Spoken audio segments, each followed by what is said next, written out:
అందరికీ హోలీ శుభాకాంక్షలు. ఇప్పుడు ఈ మార్కెట్లోకి రంగులు రాకముందు ప్రాచీన కాలంలో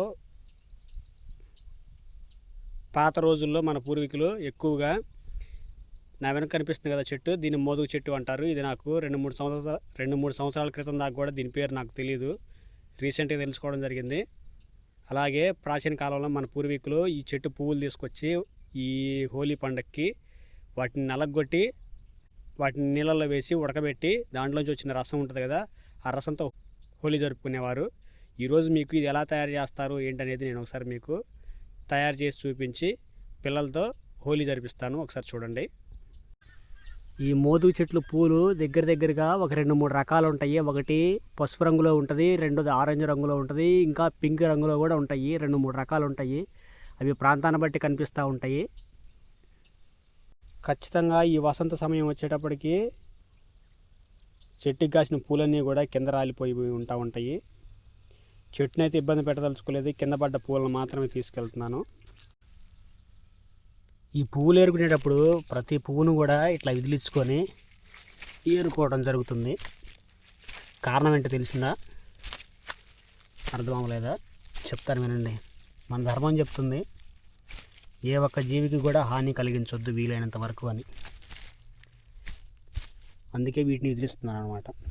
దీనిలో మకరందం తాగడానికి చీమలు, అలాగే కొన్ని దోమలు అట్లాంటి కొన్ని కీటకాలు ఉన్నాయి. వాటిని ఇక్కడే విదిలిచ్చేస్తున్నాను. లేదంటే నేను ఇంటికి తీసుకెళ్ళిన తర్వాత నలగొట్టి మళ్ళీ నీళ్ళలో ఉడకబెట్టాలి కదా, చనిపోతాయి. అందుకని చెప్పేసి దొరికిన పూలు ప్రతి ఒక్కదాన్ని కూడా విదిలిచ్చి తీసుకెళ్తున్నాను. నా బాధ్యత నేను పాటిస్తున్నాను. ఇవిగోండి, ఏరుకుంటే చాలా దొరికాయి, చాలు సరిపోతాయి ఇవి. ఏది ముఖానికి అందరు రంగులు వేసుకున్నారు? హోలీ పండగ. అబ్బో, హోలీ పండగ అయితే రంగులు పూసుకుంటారా? వెనకటి రోజుల్లో ఏం చేసేవాళ్ళు? అప్పుడు రంగులు లేవు కదా, ఏం చేసేవాళ్ళు? ఏ నీళ్ళు? ఈ పండగ ఎప్పుడు వచ్చింది హోలీ పండగ? సంవత్సరానికి ఒకసారి. అబ్బా, సంవత్సరానికి ఒకసారి వచ్చింది. మార్చి 3 కాదు, మన ఇంగ్లీష్ లెక్కలు కాకుండా మన తెలుగు క్యాలెండర్ ప్రకారం, మన సాంప్రదాయ క్యాలెండర్ ప్రకారం చూసుకుంటే వసంతకాలంలో వచ్చింది అనమాట. కాబట్టి వసంతకాలంలో వచ్చే పండగ కదా, అందుకని వసంతం పోసుకుంటారు. ఇట్లా ఊరికి రంగులు కాదు, ముగ్గులు రంగులు మట్టి వీటితో కాదు పోసుకునేది. ఈ హోలీ వెనకటి రోజుల్లో మోదుగు చెట్లు అని ఉంటాయి, తెలుసా? నవ్వకూడదు. తెలుసా మోదుగు చెట్లు ఉంటాయి? తెలుసా మోదుగు చెట్లు?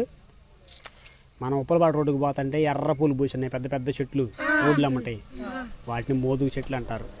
అవి 2 రకాలు ఉంటాయి.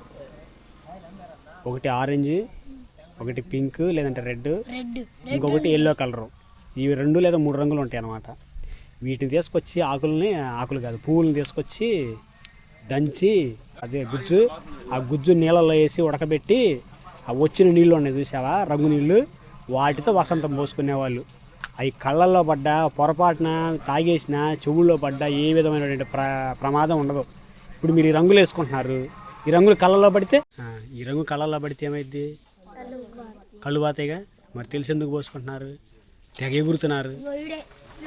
రంగులు గులాము ఆ రకంగా నెత్తి మీద పోసుకొని, ముఖాలు పోసుకొని, గుడ్డల పాటు చేసుకొని దూరం నుంచి చూస్తే ఎట్లా ఉందంటే మీరు తన్నుకొని ఎదురుగా ఆడుతున్నట్టుంది. హోలీ పండుగ ఎందుకు జరుపుకుంటాం తెలుసా? తెలీదా? తెలియకపోతే వెంటనే నిజాయితీగా ఒప్పుకోవాలి తెలియదు అని. అది స్కూల్లో అయినా సరే, టీచర్లు ఏమైనా అడిగినా సరే, ఏమన్నా ప్రశ్న అడిగినప్పుడు తెలిస్తే తెలుసు అని చెప్పడం, లేకపోతే తెలియదు అని చెప్పడం. మనకి ప్రాచీన కాలంలో ఇంతకు ముందు రోజుల్లో ప్రహ్లాదుడు అని ఆయన ఉండేవాడు. ప్రహ్లాదుడు ఎవరు? నీ అంత వయసే, చిన్నతను, 5 సంవత్సరాలు 4 సంవత్సరాలు, అంత చిన్నతను, చాలా విష్ణుమూర్తి భక్తుడు అన్నమాట. వాళ్ళ నాన్న పేరు హిరణ్యకశిపుడు. హిరణ్యకశిపులు మొత్తం 3 సంతానం. హిరణ్యకశిపుడు, హోలిక, 2 అన్నదమ్ములు కదా, ఒక చెల్లి కూడా ఉండేది వాళ్ళకి. ఒకళ్ళ పేరు హిరణ్యకశిపుడు, హిరణ్యాక్షుడు, హోలిక. అయితే ఈయనకి బాగా గర్వం ఎక్కువ అనమాట. నేనే దేవుణ్ణి అని చెప్పేసి రాజ్యం పరిపాలిస్తూ ఉండేవాడు. అయితే ఈ రాక్షసులను ఎలాగైనా చంపాలి, వాళ్ళ గర్వం అణిగించాలని చెప్పేసి విష్ణుమూర్తి ఏం చేస్తాడంటే, ఒక మంచి విష్ణు భక్తుడిని ఆయనకి కొడుకుగా పుట్టిస్తాడు. ఆయన పేరే ప్రహ్లాదుడు. మనందరం కూడా భక్త ప్రహ్లాద అని పిలుచుకుంటాం ఆయన్ని. ఆయన అంత చిన్న వయసు నుంచి కూడా వాళ్ళ నాన్న పూజించకుండా విష్ణుమూర్తిని పూజిస్తూ ఉంటాడు. వాళ్ళ నాన్నకేమో బాగా కోపం అన్నమాట, బాగా కోపం. నేనే దేవుణ్ణి, ఇంక వేరే దేవుళ్ళు ఎవరు లేరు, నేనే పెద్ద దేవుణ్ణి అని చెప్పేసి విష్ణువుని పూజిస్తే నేను ఒప్పుకోనని చెప్పేసి ఎన్నోసార్లు భయపెడతాడు. అయినా ప్రహ్లాదుడు భయపడ్డాడు. అందుకని చెప్పేసి ఈయన్ని చంపేయాలని చెప్పేసి కొడుకని కూడా చూడ్డం, కొడుకైనా సరే చంపాలని చెప్పేసి ఎన్నో రకాల చిత్రహింసలు, జైల్లో పెట్టాలు, చీకటి గదిలో బంధించడాలు, లేకపోతే ఏనుగుల చేత తొక్కించడాలు, ఆ తర్వాత సింహాల దగ్గర పడేయటాలు, అట్లా చాలా చిత్రహింసలు పెడతాడు. అన్ని సందర్భాలు ఎవరు కాపాడతారు?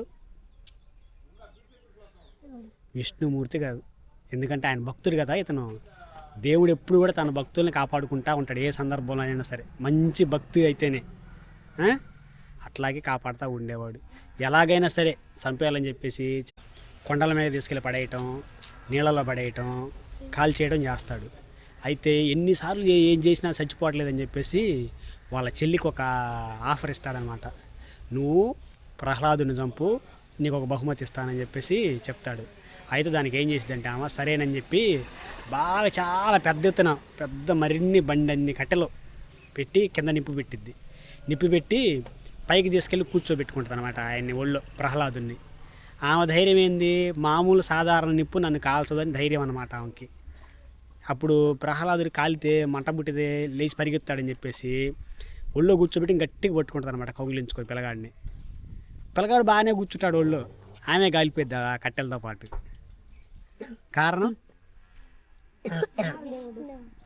మహావిష్ణువు ఆయన భక్తుని కాపాడుకుంటున్నాడు ప్రహ్లాదుని అన్ని సందర్భాల్లో కూడా.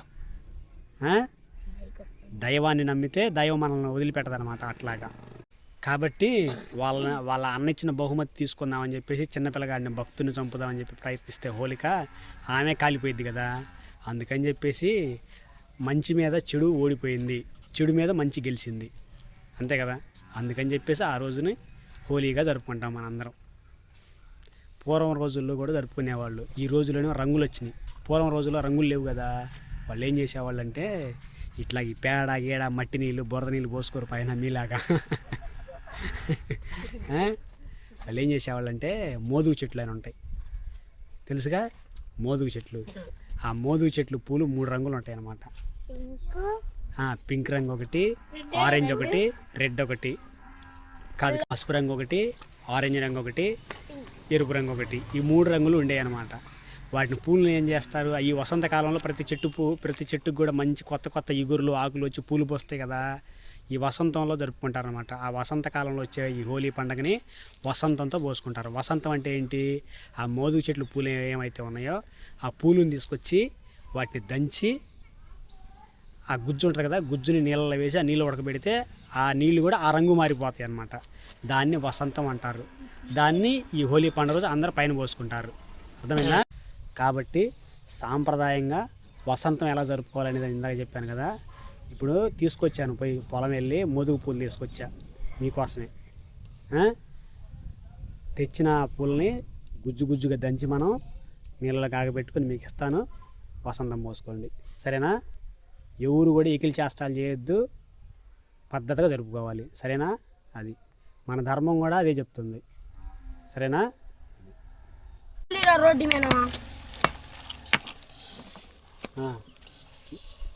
చాలు దంచిన కూడా చాలు, ఇంకా డబ్బాలు ఏంటి దాన్ని ఏం బకెట్లే ఏం కదా.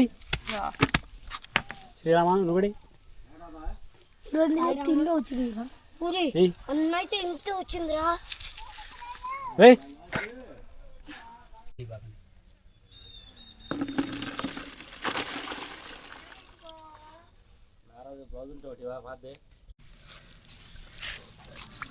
ఉడకబెట్టాం కదా,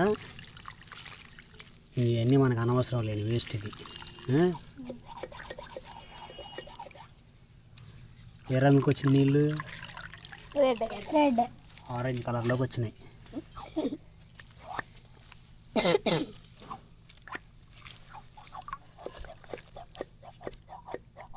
ఇప్పుడు దీన్ని ఏమంటారు, వసంతం అంటారు.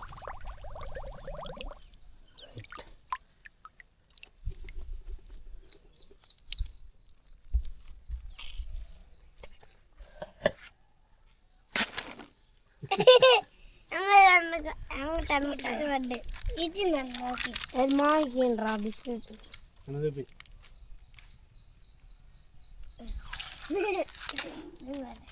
తలా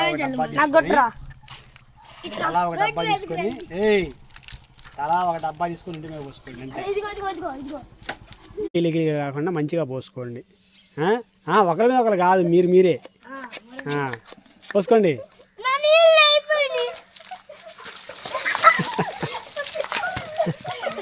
చిన్నగా చిన్నగా చిన్నగా చిన్నగా చిన్నగా చిన్నగా చిన్నగా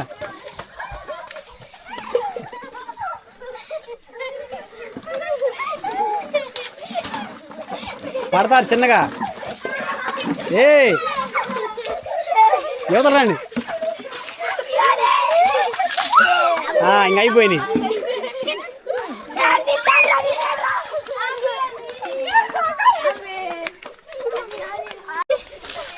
ఇంక చాలు ఇంక చాలు.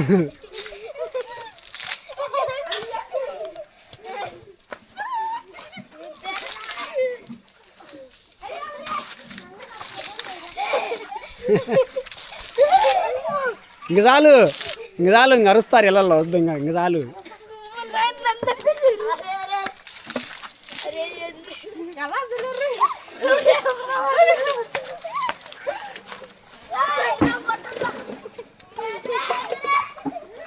సరే మరి అందరికీ కూడా ఒకసారి హ్యాపీ హోలీ.